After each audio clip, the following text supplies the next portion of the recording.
అందరికీ నమస్కారం. ఇవాల్టి ఇనాగరల్ సెషన్ ఆఫ్ యోగ మూలములు బై శ్రీ అరవిందో. మీ అందరికీ స్వాగతము. మనము శ్రీ అరవిందుల వారి పూర్ణయోగ సాధన గురించి స్వాధ్యాయం మొదలు పెడుతున్నాము. ఈ ప్రోగ్రాం మనం 24 నవంబర్ 2020 స్టార్ట్ చేస్తున్నాం. మనము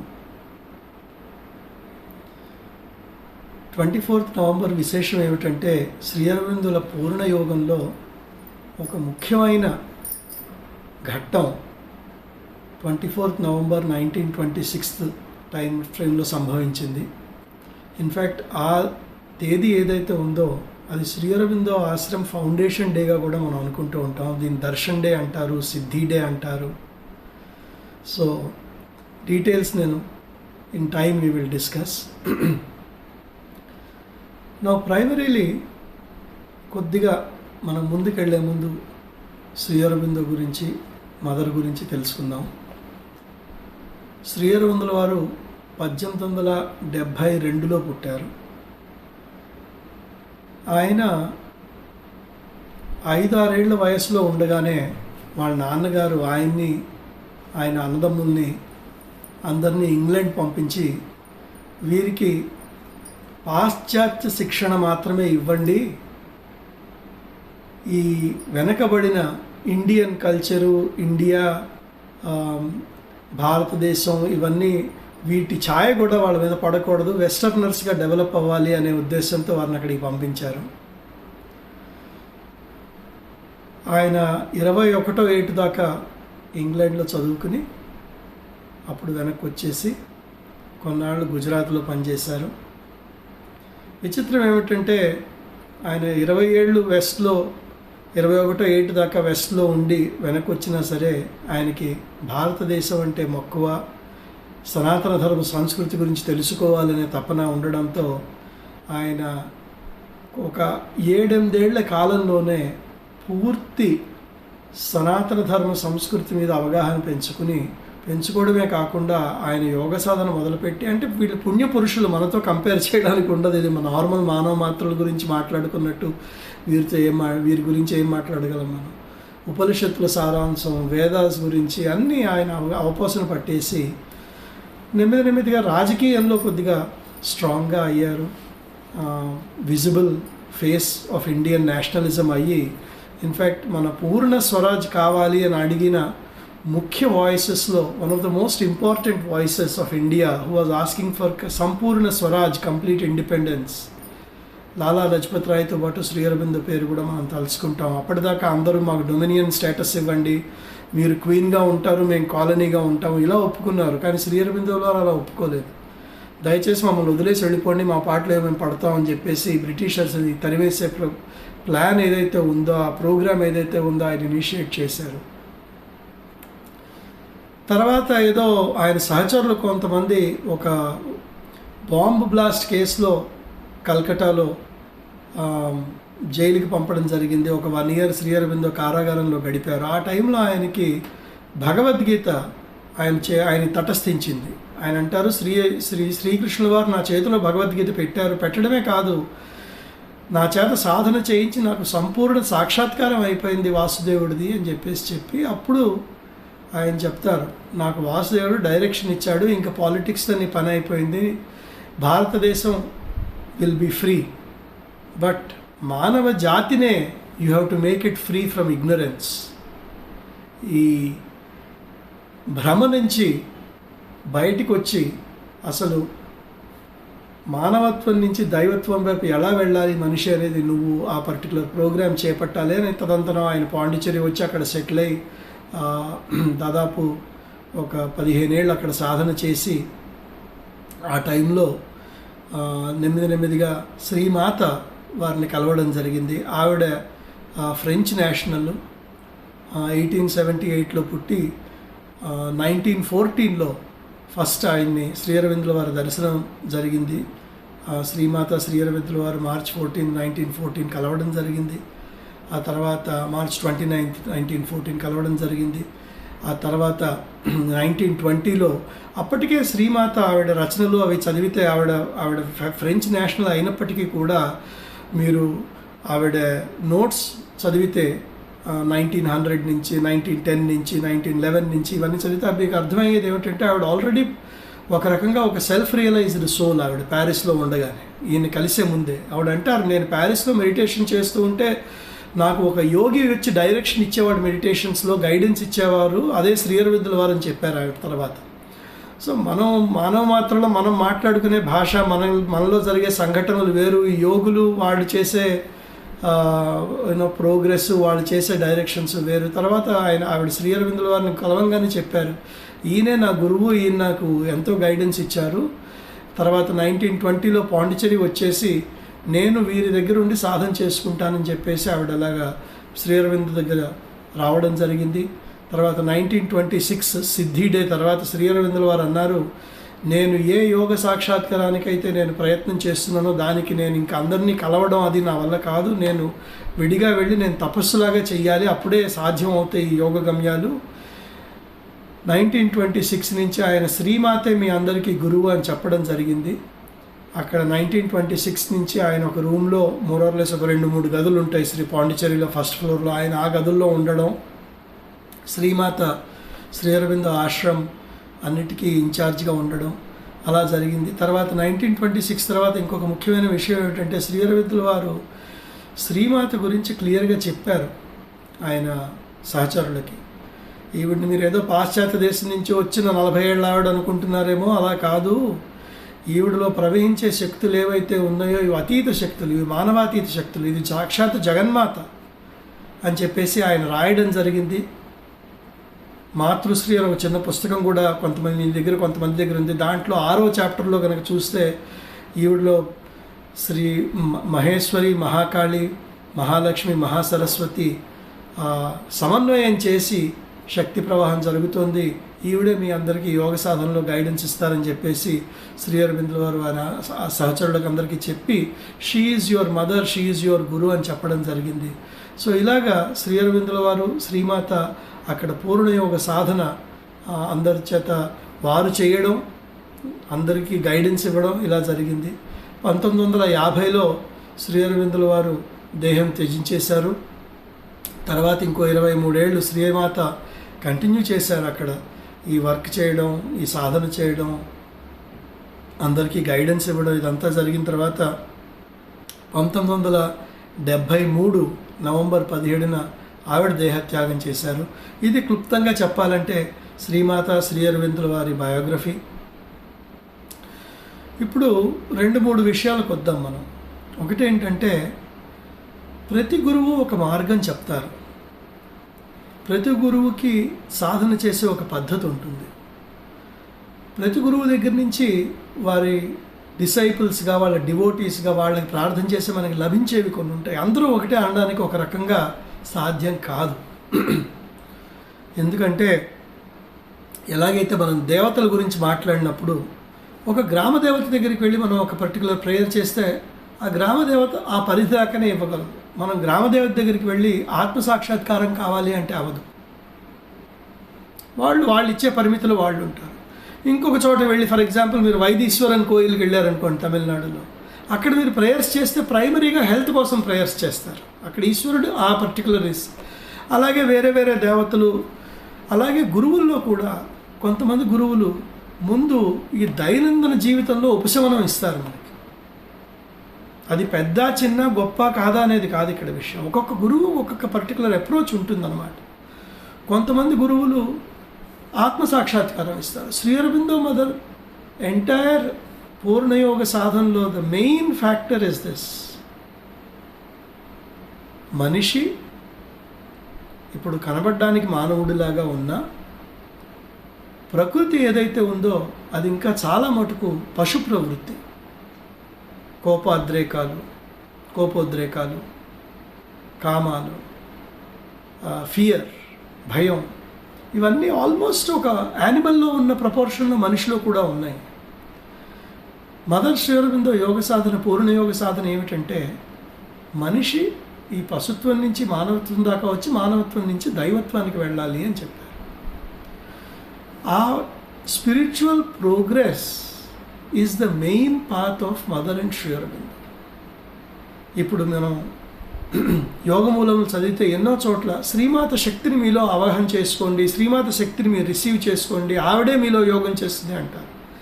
ఆ శక్తికి ఉన్న ప్రైమరీ క్వాలిటీ ఏమిటంటే అది మన చేత ముందుకు వెళ్ళడం, ప్రోగ్రెస్ చేయాలి. మనం ఎక్కడ ప్రోగ్రెస్ చేయాలి? లోపల ఆంతరంగికంగా మనం పశుత్వాన్ని వదిలేసి మానవత్వంలోకి దైవత్వంలోకి ప్రయాణం చేయాలి. మనం మిగతావన్నీ ఎన్నడిగినా ఆ central purpose of Shri Aurobindo's integral yoga ఈ spiritual progress. It is the realization of divinity in man.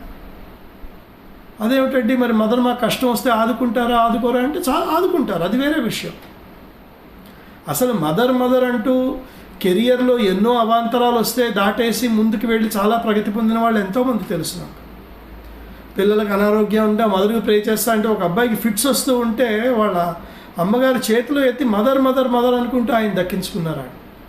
So అవి ఉంటాయి, అవి ఇవ్వరని కాదు. కానీ నేను ఏం పాయింట్అవుట్ చేస్తున్నానంటే primary purpose of Shri Aurobindo's and mother's yoga is spiritual progress. ఇది మనం గుర్తుపెట్టుకోవాల్సిన చాలా ముఖ్యమైన విషయం. రెండో విషయం ఏంటంటే వాళ్ళు చెప్పిన పద్ధతి ఏమిటి? పూర్ణ యోగం, ఇంటెగ్రల్ యోగా అన్నారు. పూర్ణ యోగం అంటే ఏమిటి? అంటే మిగతా యోగాలన్నీ అసంపూర్ణ యోగాల? ఇప్పటిదాకా వచ్చిన గురువులు చెప్పింది సంపూర్ణంగా కాదా అంటే అది కాదు ఇక్కడ విషయం. దీంట్లో 2-3 ఆస్పెక్ట్స్లో మనం అర్థం చేసుకోవాలి. ఒకటి ఏమిటంటే ఇంతకుముందు మనకి తెలుసు భక్తి యోగా, జ్ఞానయోగ, కర్మయోగ, రాజయోగ, ఇవన్నీ చాలా సాధన పద్ధతులు ఉన్నాయి. శ్రీ అరవిందుల వారు ఏం చెప్పారంటే ఇవి ఒకటికొకటి వ్యతిరేకం కాదు, వీటిల్లో డిబేట్స్ పెట్టి ఏది గొప్ప ఏది తక్కువ అనేది కాదు మనం అంచనా వేయాల్సింది. ఒక సాధకుడు ముందుకు వెళ్ళడం మొదలుపెట్టిన తర్వాత యోగ సమన్వయం జరుగుతుంది. మనలో జ్ఞానయోగం కూడా పెరగాలి, విచక్షణ పెరగాలి, వివేకం పెరగాలి. ఏది కరెక్టు, ఏది తప్పు, ఏది చేయొచ్చు, ఏది చేయకూడదు, నేతి అనే ఒక వేదాంతిక్ డిటాచ్మెంట్ పెరగాలి. ఇవన్నీ పెరగాలి మనతో పాటు. ఇది ఫస్ట్ జ్ఞానయోగం. ఇది లేకుండా మిగతావి పట్టుకుంటే పూర్తిగా సఫలం అవ్వలేం మనం. ఎందుకంటే మనిషి మెయిన్గా మేధస్సుతో పనిచేస్తాడు, ఆలోచన పనిచేస్తాడు. నేను మనిషిని అంటే నేను ఏం చేసినా లాజికల్గా చెయ్యను అంటే అందరూ నవ్వుతారు కదా. మనకి ముందు ఇక్కడ అర్థమై తర్వాత ఇక్కడికి వస్తుందన్నమాట. సో ముందు అర్థం చేసుకోవాలి, జ్ఞానయోగం ముఖ్యం. తర్వాత దాన్ని భావనలోకి మార్చుకోవాలి. మనం ఆ భావన మనలో కలిగినప్పుడు కొన్ని మనం చేస్తాం, కొన్ని మనం చెయ్యం ఇంకా. ఎందుకంటే అది మన హార్ట్లోకి వచ్చేసింది ఆ నాలెడ్జ్. నెమ్మదిగా మన ఎమోషన్స్ ప్యూరిఫై అవుతాయి. ఇదంతా భక్తి యోగ మార్గం. నెమ్మదిగా ఒక ప్రేమ, దేవుడి పట్ల, గురువు పట్ల ఒక ప్రేమ. ఒకవేళ మీరు నిరాకారంలో ఉన్న మన చుట్టూ సాక్షాత్కరించిన ఈ దైవం మీద ఒక ప్రేమ, ఒక అనురాగం, నువ్వు ఉన్నావు నాయనా, నాకు తెలుసు, కనబడినా కనబడకపోయినా నా చుట్టూ ప్రవహించే ప్రతి చెట్టులో ప్రవహించే ప్రతి నదిలో, ఆ చెట్టులో ప్రవహించే ఎనర్జీలు, నాలో ప్రవహించే ఎనర్జీలు, ఇవన్నీ కూడా నువ్వే. ఇదంతా నువ్వే, నా ఊపిరి కూడా నువ్వే, నా మాట కూడా నువ్వే, నేను వినేది కూడా నువ్వే. ఆ భావన వచ్చినప్పుడు ఏమవుతుంది? ఒక ప్రేమ పుట్టుకొస్తుంది, ఒక అనురాగం పుట్టుకొస్తుంది, ఒక రికగ్నిషన్, ఒక భక్తి. మన చుట్టూ ఉండేది ఆయన అని. ఆ సాకారంలో నిరాకారంలో రెండిట్లో కూడా భక్తి నెమ్మదిగా మనలో సాధకుడిలో పెరగడం మొదలు పెడుతుంది. తర్వాత మనం ఎవరూ పని చేయకుండా ఉండలేము. భగవద్గీతలో శ్రీకృష్ణుడు అంటాడు కదా, పని మానేయడం అనేది కాదయ్యా, నువ్వు నుంచున్నా నువ్వు పని చేస్తున్నావు, నువ్వు కూర్చున్నావు నువ్వు పని చేస్తున్నావు, నువ్వు కళ్ళు మూస్తున్నావు నువ్వు పని చేస్తున్నావు, నువ్వు ఊపిరి తీసుకోవడమే ఒక పని. The very work that you are doing, every aspect of your living is also work. అదంతా కర్మే. Action in inaction. మనం ఏమి బయట ఏం చేయకపోయినా సరే మనలో యాక్షన్ జరుగుతుంది. సో కర్మయోగం అనేది స్పాంటేనియస్గా it is a 24 hour process. మనం వంట వండుతున్నా సరే ఏం చేస్తాం. సో ఇవన్నీ సమన్వయించుకోవాలి. అందుకని ఇది పూర్ణయోగం అంటారు ఒక రకంగా. ఇన్ఫ్యాక్ట్ దీంట్లో 4వ ఆస్పెక్ట్ ఉంది, యోగా ఆఫ్ పర్ఫెక్షన్ అని చెప్తారు Sri Aurobindo, but will come to that later. So అందుకని ఒక రకంగా ఇది పూర్ణయోగం. ఒక సాధకుడు ముందుకు వెళ్ళాలి అంటే అన్ని యోగాలు కలిసి రావాలి. ఒక పర్టికులర్ స్టేజ్లో జ్ఞానయోగం ముందుండొచ్చు, ఇంకో పర్టికులర్ స్టేజ్లో భక్తి యోగం ముందుండొచ్చు, ఇంకో పర్టికులర్ స్టేజ్లో కర్మయోగం ముందుండొచ్చు. బట్ అన్నీ సమన్వయంగా వెళ్తేనే మనిషి ముందుకెళ్ళకూడదు. ఇది ఒక ఆస్పెక్ట్. రెండో ఆస్పెక్ట్ ఏం చెప్పారంటే పూర్ణయోగం ఎందుకు అంటే మనిషిలో కూడా రకరకాల కంపార్ట్మెంట్స్ ఉన్నాయి. ఇందాక మనం అనుకున్నాం, మనకి మేధస్సు ఉంటుంది, తర్వాత ఇమోషన్స్ ఉంటాయి, తర్వాత ఈ బాడీ ఉంది, తర్వాత రకరకాల కంపోనెంట్స్ ఉన్నాయి మనలో. అవన్నీ నెమ్మదిగా ఇంటిగ్రేట్ అవ్వాలి, వాటిలో ఒక హార్మనీ రావాలి. ఇప్పుడు చూడండి, మనకి జీవితంలో యోగ సాధన ప్రతి ఒక్కడు ఎందుకు చేయలేడు? మంచి చెడు చిన్నప్పటి నుంచి అమ్మ నాన్న చెప్తున్నారు కదా. ఏ అమ్మ నాన్న ఒరే బాబు నువ్వు అబద్ధాలు ఆడి ఎలాగోలా జీవితం గడిపేరా అని చెప్పలేదు కదా. మనందరికీ అబద్ధం ఆడడం మంచిది కాదని చెప్పారు కదా. ఎందుకంటే మనకి ఇక్కడ అబద్ధం ఆడడం మంచిది కాదని తెలిసినా ఇక్కడ పర్వాలేదులే, ఇది ఇవాళకి ఇలా గడిపేద్దాం అని చెప్పేసి ఏదో ప్రాంప్టింగ్ వస్తుంది. ఈ పార్ట్స్ మనవి, ఈ ఆర్కెస్ట్రా ఏదైతే ఉందో మనలో, ఆ ఆర్కెస్ట్రాలో ఒక సింఫనీ లేదు, ఒక హార్మనైజేషన్ లేదు. మద్దలు కొట్టేవాడు మద్దలు కొట్టేస్తున్నాడు, వైలిన్ వాయించేవాడు వైలిన్ వాయించేస్తున్నాడు, వీణ వాయించేవాడు వీణ వాయించేస్తున్నారు, డ్రమ్స్ కొట్టేవాడు డ్రమ్స్ కొట్టేస్తున్నారు. వాళ్ళకి వీళ్ళకి పొంతు లేదు. అప్పుడప్పుడు ఒరే బాబు ఈ గోల ఆపండ్రా అంటాం, మళ్ళీ నెక్స్ట్ డే మళ్ళీ మొదలైంది. ఇప్పుడు శ్రీ అరవిందుల వారు ఏమంటారంటే అవన్నీ మనం ఒక హార్మనీలోకి తీసుకురావాలి. ఆ హార్మనీలోకి తీసుకొచ్చి మనకి లోపల నుంచి ఒక స్ఫురణ రావాలి. ఆ స్ఫురణ ఎట్లా రావాలి అంటే అది మనం దైవాంశతో కూడిన స్ఫురణ అయి ఉండాలి. అప్పుడు ఈ ఆర్కెస్ట్రా అంతా ఆ స్ఫురణను బట్టి ముందుకెళ్ళాలి. ఈ ఇంటిగ్రేషన్ ఏదైతే ఉందో ఇది కూడా పూర్ణయోగం అన్నమాట. సో శ్రీ అరవిందుల వారు ఎవరు అనేది మాట్లాడుకున్నాం, పూర్ణయోగం గురించి కొద్దిగా మాట్లాడుకున్నాం మనం. ఆ తర్వాత ఈ యోగంలో మెయిన్ పర్పస్ ఏమిటో మనం మాట్లాడుకున్నాం. ఇప్పుడు కొద్దిగా మనం స్వాధ్యాయం మొదలు పెడుతున్నాం కాబట్టి అసలు శ్రీ అరవిందుల వారి పుస్తకాలు చదివేటప్పుడు ఎలా చదవాలి అని శ్రీమాతను అడగడం జరిగింది. కొద్దిగా ఆవిడ చెప్పిన విషయాలు, కొద్దిగా జనరల్ విషయాలు కలిపి కొద్దిసేపు నేను మన స్వాధ్యాయం జరిగేటప్పుడు ఎలా ముందుకు సాగాలి. ఒకటి ఏంటంటేనండి, మాధవ్ పండిట్ గారిని ఒక సాధకులు ఉండేవారు. ఆయన రాశారు, ఎప్పుడైతే మనం ఒక సిద్ధుని గ్రంథం చేతిలో పట్టుకుంటామో, ఎప్పుడైతే మనం ఒక 4-5 పుస్తకాలు ఒక సిద్ధుడి దగ్గర పెట్టుకుంటామో, అక్కడ ఒక్కటిగా నెమ్మదిగా వారి చైతన్య ప్రవాహం మొదలవుతుంది. ఇది జస్ట్ పుస్తకం కాదు, ఇది ప్రింట్ చేసిన కాగితం కాదు. వారి చైతన్యంలో ఒక రే, ఒక లైట్ బీమ్ నెమ్మదిగా మన వైపుకు ప్రవాహం చేయడం జరుగుతుంది. సో మనం ఒక శ్రీ అరవిందుల వారి పుస్తకం కానీ, శ్రీమాత పుస్తకం కానీ, ఏ గురువు పుస్తకం మనం ముట్టుకున్నా సరే ఫస్ట్ ఒక భక్తి ఉండాలి. ఎందుకంటే దేహి దేహి జ్ఞానం దేహి, ఆ భక్తితో మనము. రెండో విషయం, దాన్ని ఎక్కడ పడితే అక్కడ పెట్టేయకూడదు, ఎలా పడితే అలా పడేయకూడదు. ఏ గురువు పుస్తకమైనా సరే ముందు చదివినప్పుడు భక్తితో ఓపెన్ చేసి దాన్ని మళ్ళీ పెట్టవలసిన చోట పెట్టాలి. మీరు దాంట్లో నోట్స్ రాసుకోండి ఏదైనా, అదంతా సరే, అదే భక్తితో పెట్టమన్నారని చెప్పేసి దాంట్లో ఒక లైన్ కూడా గీయకూడదని కాదు, ఆ భావన చెప్తున్నాను. రెండో విషయం ఏమిటంటే, ఇలాంటి స్వాధ్యాయం మొదలుపెట్టినప్పుడు ఒకసారి ఆ గురువులను తలుచుకుని దండం పెట్టి నాకు మీ జ్ఞానాన్ని ప్రసాదించండి అని అడిగి, నాలో పాత్రత పెంచండి అని కూడా అడగాలి. ఎందుకంటే కుండ ఇలా ఉంటే నీళ్లు వస్తాయి, కుండ ఇలా ఉంటే కష్టం అవుతుంది. మనం పాత్రత సెట్ చేసుకోవాలి, మన నేచర్ ఓపెన్ అవ్వాలి. వాళ్ళ దగ్గర నుంచి వచ్చే ఆ కిరణాలకి మన నేచర్ ఓపెన్ అవ్వాలి. అది వాళ్ళ అనుగ్రహం వల్లే సాధ్యమవుతుంది. నేను శ్రీ అరవిందుల మార్గంలో పిహెచ్డి ఒక ఆయన్ని కలిశాను నేను. ఆయన పిహెచ్డి చేశారు ఉపనిషత్తులో. చాలా సంతోషం వేసింది నాకు, ఉస్మానియా యూనివర్సిటీ నుంచి. నేను వారిని అడిగాను, అయ్యా మీరు పిహెచ్డి చేశారు కదా ఉపనిషత్తులో, మరి శ్రీ అరవిందుల వారు ఉపనిషత్తు చదివారా అంటే, నేను పుస్తకం తెరిచాను కానీ నాకు బోధపడలేదయ్యా అని చెప్పాడు. పిహెచ్డి చేసిన ఆయన, 4 గురువులు ఉపనిషత్తులు చదివిన ఆయన పుస్తకం తెరిచి నాకు అర్థం కాలేదండి అన్నారు. నేను మనసులో అనుకున్నాను అన్నమాట, అనుగ్రహం.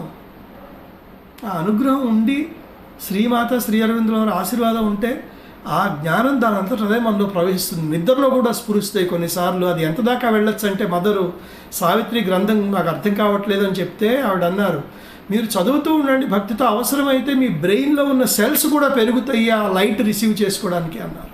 సో ఈ భక్తి భావనతో చదవాలి మనం. ప్లస్ మదర్ ఏమన్నారంటే శ్రీ అరబిందో ఎలా చదవాలి అంటే, ముందు మీరు ఇది మనకి ప్రతిరోజు చదివేదానికి ప్రతిరోజు చేయవలసిన ప్రక్రియ ఇది. మిమ్మల్ని మీరు ఏకాగ్రతతో ఒక గ్యాదర్ చేసుకోండి. అంటే ఏదో కాన్సన్ట్రేట్ చేసి స్ట్రెయిన్ చేయమని కాదు, ముందు లోపలికి వెళ్ళిపోండి, కొద్దిగా డీప్ బ్రీదింగ్ చేసేసి శాంతం అయిపోండి, మైండ్ని సైలెంట్ చేయండి అన్నారు ఆవిడ. ఎందుకంటే మనం కళ్ళు తెరిచినప్పటి నుంచి మన మైండ్ ఎటో అటు పరిగెడుతూ ఉంటుంది. శ్రీ అరవిందుల గారి పుస్తకం చదివేటప్పుడు వెనకాల 10 ఆలోచనలు నడిస్తే ఇక్కడ పట్టుకోవడం చాలా కష్టం. అది నా స్వాభావంతో చెప్తున్నాను, అందరూ చెప్తారు కూడా. ముందు మైండ్ని సైలెంట్ చేసేయండి, కాస్త కళ్ళు మూసుకుని కొద్దిగా డీప్ బ్రీదింగ్ చేసి ఒక ప్రశాంతత ఏర్పరచుకుని అప్పుడు నెమ్మదిగా చదవండి అని చెప్పారు. కొన్నిసార్లు ఏమవుతుంది, మనకి కొన్ని పట్టులోకి రావు, అవేం చెయ్యాలి అన్నారు. కొద్దిగా చదివి 1-2 సార్లు అది బ్యాక్గ్రౌండ్లో అబ్జర్వ్ చేసుకోండి, మళ్ళీ కాసేపు అయిన తర్వాత మళ్ళీ తెరిచి మళ్ళీ చదవండి. ఈ ఆధ్యాత్మిక గ్రంథాలు ఎలా ఉంటాయంటే, మనం లోపలికి వెళ్ళే కొద్దీ, మనం జ్ఞానం రిసీవ్ చేసుకునే కొద్దీ, మనం ఎదిగే కొద్దీ కొత్త విషయాలు అవే సెంటెన్సెస్లో మనకు కనబడుతూ ఉంటాయి. భగవద్గీత గురించి ఎంతోమంది మాట అంటారు, అరే నేను ఇదే ముందు చదివానా అండి అనిపిస్తుందండి అని. ఎందుకంటే మనం పెరిగే కొద్దీ మనం చూసే దృష్టి వేరుగా ఉంటుంది, మనకి పాత్రత పెరుగుతుంది, మనకి రిసీవ్ చేసుకునే కెపాసిటీ పెరుగుతుంది, నెమ్మదిగా మనం కూడా ముందుకెళ్తాం. కొంతమంది నాకు తెలిసిన వాళ్ళు అర్థం కాని లైన్స్ని రాసుకుని చేతులు జేబులో పెట్టుకుని రోజుకు 5 సార్లు 1 గంట ఇది ఇలా అన్నారా, ఎందుకు అన్నారు, ఏమంటున్నారు స్ఫురణ చేసుకుంటారు, మళ్ళీ జేబులో పెట్టుకుంటారు. వాళ్ళు తర్వాత అది ఆ లైన్స్ అవి రివీల్ అయితే ఒక నిరంగా మిరకల్ అనిపిస్తుందండి. జ్ఞానం అలా నెమ్మదిగా సెటిల్ అవుతుంది మనుషులోకి. సో మనం ప్రిపేర్ అవ్వాలి, కొద్దిగా ప్రశాంతంగా ఉండాలి, కొద్దిగా మననం చేసుకోవాలి. ఇంకోటి ఏంటంటే, మనం చదువుకున్నది నార్మల్గా నేను చాలా చోట్ల చూస్తాను ఏంటంటే, మనం పుస్తకం చదువుతాం, ఆ జ్ఞానం ఇక్కడికి వస్తుంది. ఆ జ్ఞానం ఎప్పుడు భావనలోకి మారడం టైం పడుతుంది. అది చాలా ముఖ్యం, అది సాధన. ఇప్పుడు బేసిస్ ఆఫ్ యోగ సమన్వయంలో మనం చదవబోతున్నాం. ఇన్ డిఫికల్టీస్ అని ఒక చాప్టర్ ఉంది. మనకి ప్రాబ్లమ్స్ ఉన్నప్పుడు వాటిని ఎలా ఎదుర్కోవాలి, సింపుల్ ఎగ్జాంపుల్ చెప్తాను. మనకి ప్రాబ్లమ్స్ వస్తాయి, ఎలా ఎదుర్కోవాలి, ఏవో గైడెన్స్ ఇస్తారు. మనం ఇది చేసే 4-6 వారాల్లో మీకు నిజంగానే ప్రాబ్లమ్స్ ఏదో ఒకటి వస్తాయి. అప్పుడు ఈ జ్ఞానాన్ని మీరు వాడుతున్నారా లేదా, అది మీలో ఇమిడిందా లేదా, అది మీలో ప్రకృతిలోకి వెళ్ళిందా లేదా, ఇది ముఖ్యం. స్పిరిచువల్ పాత్లో స్పిరిచువల్ రియలైజేషన్స్ గురించి, జ్ఞానాన్ని రిసీవ్ చేసుకోవడం గురించి శ్రీ అరవిందో చాలా ఇంట్రెస్టింగ్గా చెప్తారు. ఈ యోగ మూలములు అనే పుస్తకం ఉంది కదండి, యోగ మూలములు బేసిస్ ఆఫ్ యోగా, ఇది ఇంగ్లీషు, ఇది తెలుగు. ఇదేమిటి అంటే, శ్రీ అరవిందుల వారు వారి శిష్యులకి 1926 నుంచి కనబడడం మానేశారని చెప్పాను కదా ఇందాక నేను. వారు ఆ రూమ్లో ఉండేవారు, మరి వీళ్ళకి ఎట్లాగా మదర్ గైడెన్స్ ఇచ్చేవాళ్ళు. భక్తులు ఆయనకి ఉత్తరాలు రాసేవాళ్ళు. ఉత్తరాలు అంటే ఏమిటంటే, ఒక నోట్బుక్ పెట్టుకుని ఆ నోట్బుక్లో ఆయనకి క్వశ్చన్స్, క్లారిఫికేషన్స్ రాసేవాళ్ళు. ఆయన ఆ నోట్బుక్లోనే ఆన్సర్ రాసి వెనక్కి పంపించేవాడు. ఇవన్నీ నెమ్మదిగా ఈ ఉత్తరాలు, ప్రత్యుత్తరాలు ఇవన్నీ కంపైల్ చేసి లెటర్స్ ఆన్ యోగా అని చెప్పేసి, లెటర్స్ ఆన్ యోగా అని పుస్తకాలు వచ్చాయి. ఎన్ని పుస్తకాలు వచ్చాయి? ఇది వాల్యూమ్ 1, 4 పుస్తకాలు వచ్చాయి. దాదాపు 2,500 పేజీలు. ఆయన ఎన్ని ఇలాంటి ఉత్తరాలు రాశారంటే 35,000 కంటే పైగా రాశారు 25 ఏళ్లలో. Just imagine. ఒక చోట ఆయన అంటారు, if not for anything else, just for the number of letters I have return, I should be considered an Avatar. నేను రాసిన 30 వాల్యూమ్స్ వేరేదిగా నా వెనకాల ఉన్నాయి. అవి ఆ క్రీమ్ కలర్లో ఉన్నవన్నీ ఆయన వాల్యూమ్సే. 36, 38 వాల్యూమ్స్ ఉన్నాయి ఆయనవి. ఆ పుస్తకాలన్నీ వదిలేయండి, నేను రాసిన ఉత్తరాలకి నన్ను అవతారుగా భావించవచ్చు మీరు అని చెప్పేసి అన్నారనమాట. ఆయన హ్యూమరస్గా అన్నారు. ఆఫ్ కోర్స్ ఆ 2000 పేజీలు, 2500 పేజీలు, ఆ 36,000 ఉత్తరాలు అన్నిటినీ సంక్షిప్తం చేసి మనకి డే టు డే ప్రాబ్లమ్స్లో డే టు డే సాధన ఎలా చేయాలి అంటే ఈ 100 పేజీల్లో పట్టుకొచ్చేసారండి. ఎంత మహత్తరమైన గ్రంథమో చూడండి. ఇది 25 ఏళ్లలో 30,000 ఉత్తరాలు రాసి, ఎవరు రాశారు అది కూడా బయట వాళ్ళు ఎవరు, మనలాంటి వాళ్ళు కాదు రాసింది. ఆయనకి రోజు పొద్దు నుంచి రాత్రి దాకా సాధన చేస్తూ యోగులు 1938కే అక్కడ 250 మంది యోగులు చేరిపోయారు ఆయన కింద. ఒకసారి శ్రీ అరవిందో అన్నారు, ఈ ఆశ్రమంలో ఉన్న కొంతమంది బయటికి వెళ్తే వాళ్ళు ఒక్కొక్కళ్ళు ఒక్కొక్క ఆశ్రమం పెట్టుకోవచ్చు అని రాశారు. ఎందుకంటే అక్కడ ఉన్న వాళ్ళే జ్ఞానపురుషులు అయిపోయారు. సాక్షాత్కారం అయిపోయిన వాళ్ళు కూర్చున్నారు ఆయన కింద. సాక్షాత్కారం అయిన వాళ్ళు వచ్చారు, ఇంకా ముందుకు ఎట్లా వెళ్ళాలో చెప్పండి అని. అలాంటి వాళ్ళకి రాసిన ఉత్తరాల నుంచి సేకరించి మనకి కాచి వడపోసి 136 పేజీల్లో మొత్తం రాసిచ్చేసారు. ఏం రాశారు దీంట్లో? ఏం రాశారంటే, మీకు ఒక విషయం చెప్తాను.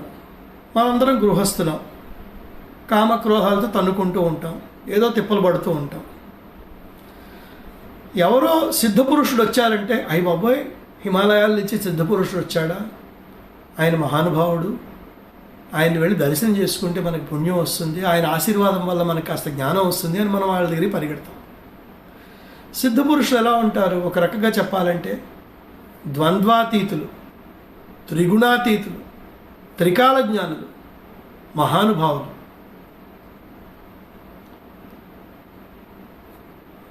గృహస్థులకి, త్రికాల జ్ఞానులకి మధ్యలో నడిచే మార్గం ఏదైతే ఉందో ఆ మార్గం దీంట్లో ఉందండి. Step by step, step by step, step by step మనం ఎలా పైకి వెళ్ళాలి, ఎలా ముందుకెళ్ళాలి, సాధన చేస్తూ మనిషి తన చైతన్యాన్ని ఎలా పైకి తీసుకువెళ్ళాలి. ఇప్పుడు సిద్ధపురుషుడికి మనకి తేడా ఏమిటి? చైతన్యం. ఆయన చైతన్యం శుద్ధ చైతన్యం, పరిపూర్ణ చైతన్యం, ఆనంద చైతన్యం, సచ్చిదానందుడు ఆయన. మనం కామక్రోధ మదమోహ మాత్సర్యాలు తన్నుకుంటున్నాం. మన చైతన్యం అంతా వాటిలోనే ఇరుక్కుపోయింది. అసలు శ్రీ అరవిందుల యోగం మొత్తానికి ఒకటే ఒక్క మాట చెప్పాలంటే అసలు ఏమిటి ఆ మాట, ఆ ఒక్క వర్డ్ ఏమిటి అని అడుగుతూ ఉంటాను నేను. What is Sri Aurobindo's Purna Yoga? What is the one word of Sri Aurobindo's Purna Yoga? Consciousness. మొత్తం పూర్ణయోగం ఈ చైతన్యం చుట్టూనే జరుగుతుంది. మీ చైతన్యాన్ని మీరు పైకి ఎట్లా తీసుకెళ్ళాలి, ఆ మార్గం అంతా దీంట్లో చెప్పబడింది. నెమ్మదిగా వీటిని ప్రాక్టీస్ చేసుకుంటే మనం ముందుకెళ్ళచ్చు. సో మీకు బ్యాక్గ్రౌండ్ ఇచ్చాను ఇప్పుడు నేను కొద్దిగా. శ్రీ అరవిందో ఎవరు, మదర్ ఎవరు, అసలు వాళ్ళ యోగ సాధన మార్గంలో మెయిన్ పర్పస్ ఏమిటి, వాళ్ళు ఆశ్రమం స్థాపించడం గురించి మాట్లాడుకున్నాం. నెమ్మదిగా అసలు వారి పుస్తకాలు ఎలా చదవాలి, ఏకాగ్రత ఎలా తెచ్చుకోవాలి, ప్రశాంతంగా ఎట్లా కూర్చోవాలి, ఎప్పుడు చదవాలి, ఒక టైం పెట్టుకుంటే మంచిది, ఒక రెగ్యులర్ టైంలో చదివితే మంచిది, దాంట్లో నోట్స్ రాసుకుంటే మంచిది, అవన్నీ మనం కొద్దిగా చూసాము. తర్వాత యోగ మూలముల గురించి కూడా చెప్పాను. ఇప్పుడు దీంట్లోనండి 5 చాప్టర్స్ ఉన్నాయి. 5వ చాప్టర్ కొద్దిగా పెద్దది. బట్ మనం ఏం చేద్దామంటే మొదటి 4 చాప్టర్స్ ఎట్లాగో 30 పేజీల కన్నా తక్కువగానే ఉంటాయి. మీకు పీడిఎఫ్ కాపీలు కామేశ్వరి గారు అందజేస్తారు. ఇన్ఫ్యాక్ట్ కామేశ్వరి గారికి, విజయశ్రీ గారికి నేను చాలా థ్యాంక్స్ చెప్పాలి. Real gratitude for making all of this possible. So వారు మీకు ఈ పర్టికులర్ ఎడిషన్కి, పాత ఎడిషన్ పీడిఎఫ్ ఇంతకుముందు పంపించారు, ఈ కొత్త ఎడిషన్ పీడిఎఫ్ కూడా ఆవిడ ట్రై చేస్తున్నారు మీకు పంపించడానికి. అది కూడా మీకు 1-2 రోజుల్లో మీ చేతిలోకి వస్తుంది.